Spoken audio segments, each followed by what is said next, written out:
மகளோட ஒரு கைக்கு இறுதி சடங்கு செய்த தந்தை நெஞ்சை பதற வைத்த துயர சம்பவம். கண்ணீரை வர வைக்கிற இந்த செய்தி தான் இப்போ சமூக வலைத்தளங்கள்ல வைரலா பரவிட்டு இருக்கு. வயநாட்டை சேர்ந்தவர் ராமசாமி. போன வாரம் பாத்தீங்கன்னா அங்க மண் சரிவு ஏற்பட்டுச்சு.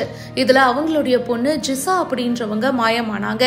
ஜிசாவை பல இடங்கள்ல தேடி இருக்காங்க, ஆனா எங்கேயுமே கிடைக்கல. கடைசியில பாத்தீங்கன்னா அவங்களோட ஒரு கை மட்டும் கிடைச்சிருக்கு. அவங்களுடைய விரல்ல திருமண மோதிரமும் அண்ட் அதுல அவங்களுடைய கணவர் பெயரும் பொறிக்கப்பட்டிருந்திருக்கு. அதை பார்த்துதான் இது தன்னுடைய பொண்ணு ஜிசா அப்படின்னு சொல்லிட்டு இவங்களோட அப்பா ராமசாமி உறுதி பண்ணியிருக்காரு. மற்ற பாகங்கள் எதுவுமே கிடைக்கலங்க. இப்போ தன்னுடைய மகளோட அந்த ஒரு கையை வச்சு இறுதி சடங்கு பண்ணியிருக்காரு. அவரு இறுதி சடங்கு பண்ணும்போது எடுத்த போட்டோஸ் தான் இப்போ நிறைய பேர் ஷேர் பண்ணி கண்ணீரோட பதிவு பண்ணிட்டு இருக்காங்க.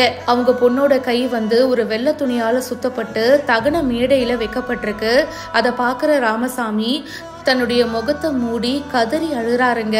இந்த மாதிரி ஒரு கஷ்டம்லாம் யாருக்குமே வரக்கூடாதுன்னு நிறைய பேர் சோஷியல் மீடியால ஷேர் பண்ணிட்டு இருக்காங்க. இதை பத்தி உங்களுடைய கருத்துக்களை பதிவு பண்ணுங்க.